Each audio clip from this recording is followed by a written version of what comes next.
Hi everyone, today I'll show you how to animate a 2D objects in DaVinci Resolve. Let's get started. First, go to Fusion tab and Control plus space to bring up the Select Tool menu.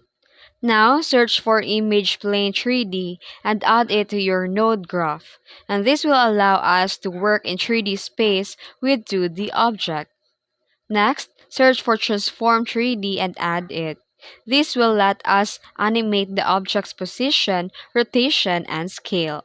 And make sure to click little dot under Transform 3D so that the object is visible in Fusion Viewer.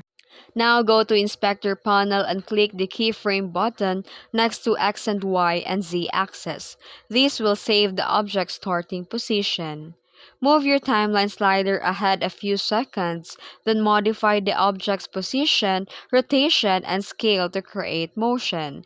And to finalize the animation, hold Ctrl plus space to select the renderer 3D and add it.